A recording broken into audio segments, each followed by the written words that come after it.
Katika operation iliyofanyika usiku wa kuamkia tarehe 14 mwezi wa 4 2026 tumefanikiwa kukamata boti ya mwendo kasi, yani fiber boti iliyokuwa inatoka nchini Kenya kwenye mji wa Mombasa kuja jijini Dar es Salaam kupitia ufukwe wa Magambani, Kaole Ufundi, Bagamoyo.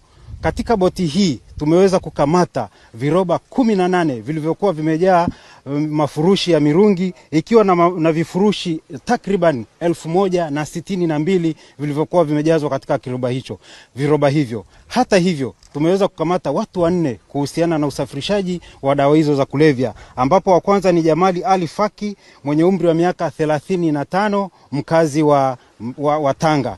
Wa pili ni Shali Omari Salim mwenye umri wa miaka 28 mkazi wa Tanga. Wa tatu ni Sebastiani Protasi Shirima mwenye umri wa miaka 28 mkazi wa Temeke jijini Dar es Salaam, na wa nne ni James Michael Kimaro mwenye umri wa miaka 27 mkazi wa Buza jijini Dar es Salaam.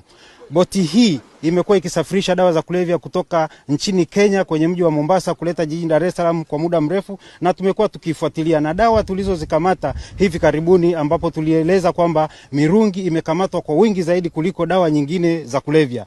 Ni kwamba hii ndio ilikuwa inaleta hizo dawa za kulevya jijini Dar es Salaam, na baada ya kuikamata ni kwamba tumepunguza kwa kiasi kikubwa cheni ya usafirishaji wa dawa za kulevya. Na hawa tuliowakamata ni mapapa, kwa sababu wanayo chombo cha kisasa kabisa cha kusafirisha dawa za kulevya hapa nchini. Lakini ukijaribu kuangalia kwamba utumiaji wa mirungi umeongezeka kwa kasi sana baada ya dawa nyingine za kulevya kupungua nchini, hususan skanka, heroin, cocaine pamoja na methamphetamine.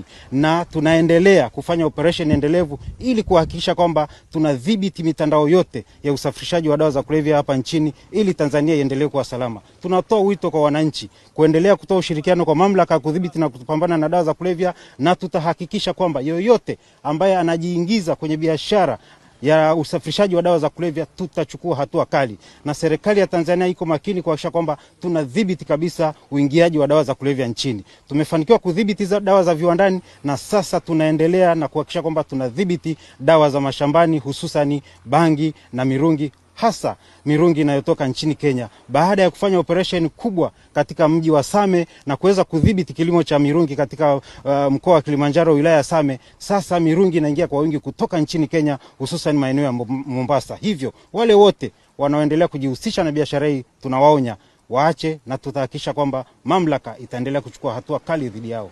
Gari lako linahitaji huduma ya haraka ya kitaalamu? Usijali, Ara Auto Garage iko hapa kukusaidia. Toa huduma za matengenezo ya magari ya aina zote, service ya magari ya kisasa, matengenezo ya engine na gearbox, kupiga rangi, kuagiza spare parts aina zote, huduma ya breakdown popote ulipo, upimaji wa changamoto ya gari kwa kutumia kompyuta ni bure kabisa, na wewe utalipa matengenezo. Ara Auto Garage ipo Songea mjini, jirani na hospitali ya mji. Wasiliana nasi kwa simu namba 0629205099 au 0789078374 na 0627781106. Usalama wa gari lako ni kipaumbele chetu. Ara Auto Garage, huduma ya haraka ya kitaalamu na ya kuaminika.